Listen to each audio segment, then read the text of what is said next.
Hello again. So let's go over some basic details of the basic cutting tournament that's going to be going on at this. First of all, the basic cutting tournament is bring your own sword. Loaner swords will be available, but we're allowing people to bring whatever sword they're most comfortable with because we want all of the basic students to be able to demonstrate the best that they can do and not be hindered by an unfamiliar piece of equipment. Advanced skills, in my opinion, include being able to work well with any sword. As such, we will be providing the specific sword for specific stages in the advanced tournament.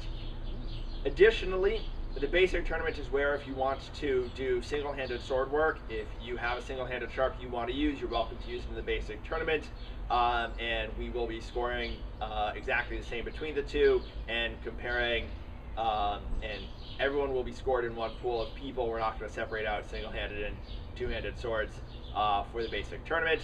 That part is an experiment in terms of incorporating single-handed swords into a cutting tournament, which hasn't been done yet, but that I think is a really important next step for us to do in HEMA, because it helps allow us to provide a cutting tournament that isn't just for medieval longsword people, because pretty much that's all we've got right now. It's medieval longsword cutting tournaments, and I don't want that to be the limitation.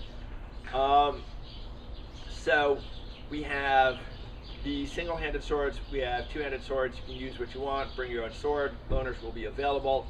And let's talk about the basic patterns. So the first round, I want you to be able to demonstrate 7 basic cuts. First one is a vertical cut. The piece that's going to be on top is going to be smaller. A successful cut is one that splits the vertical piece, but you choke it off so that it does not split the rubber band that is beneath it. So we want you to demonstrate that control of being able to cut to that long extended position and then stop while still performing a successful cut. Then you're going to go ahead and perform the other 6 basic cutting angles. Descending from one side, descending from the other side. Rising from one side, rising from the other side. Horizontal from each side. And that's pattern 1. That's it. It's intended to be fairly simple in the sense that I want you to demonstrate very basic core cutting skills. The second stage is going to be cutting from different guards. And for this pattern, it's important to understand the definitions of the guards and how those affect what's going to be considered a successful cut and what's not going to be a successful cut. So your first cut is going to be a descending cut from a high guard.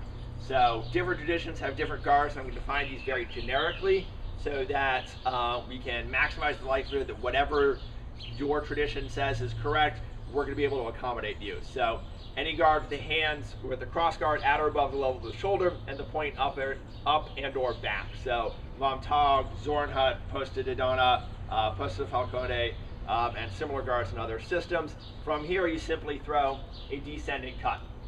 Your next cut is going to be a descending cut from the other side, this time thrown from an upper hanger. So this is going to be guards like Ox, Einhorn. It's an extended upper hanger. That doesn't really matter. Posta de Fenestra and related guards. These are positions that you end up pairing a lot from in swordplay, and so they end up being positions that you end up throwing cuts your posts out of. So we want to be able to throw a cut out of those guards. So 1, 2. The next 2 cuts are going to be rising cuts. The first is going to be a rising cut from a lower hanger. So that's a plow, or depending on which tradition you're looking at, iron gate type guard. And there are other Italian names for this guard that I forget off the top of my head. And from here, you're going to throw a rising cut. Then you're going to throw a rising cut from the other side from low guard, Alber, tail, similarly named guards in the Italian tradition.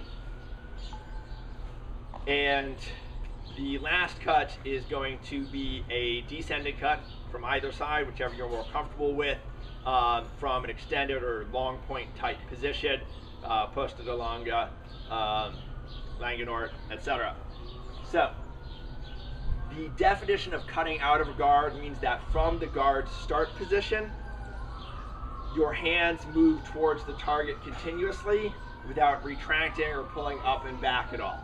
The point does not have to do this, and so what that means is that you are perfectly allowed to do moulinet type actions. So if I'm here, I can moulinet around if that's how I want to throw my cut. We see this plenty in a variety of systems, so it's perfectly acceptable. The defining point, though, is that I don't bring my hands up into Vom Tog and then cut down.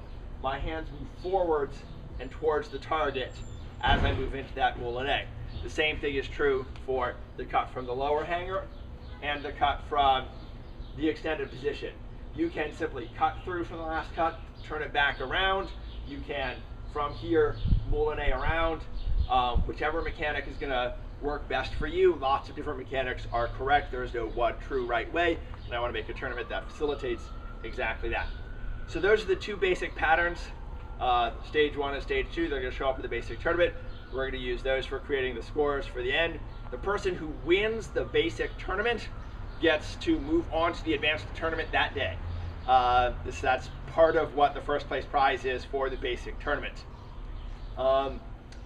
Participation in the basic tournament is a matter primarily of self-selection.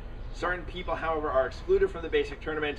That is, people who have done well in previous cutting tournaments. So you've gotten 4th place or higher in a previous cutting tournament, then you are not allowed to participate in the basic tournament.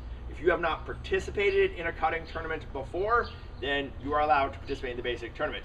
If you think you can do well in the advanced tournament, even if you haven't competed before, you are welcome to sign up for the advanced tournament instead of the basic tournament. Again, that's your decision. All we're doing is excluding people who would conquer the basic tournament from participating in that tournament. As always, if you have any additional questions, feel free to contact me online in any of the variety of ways that are possible, such as comments on this video, email, and on the Alliance forum. Thank you.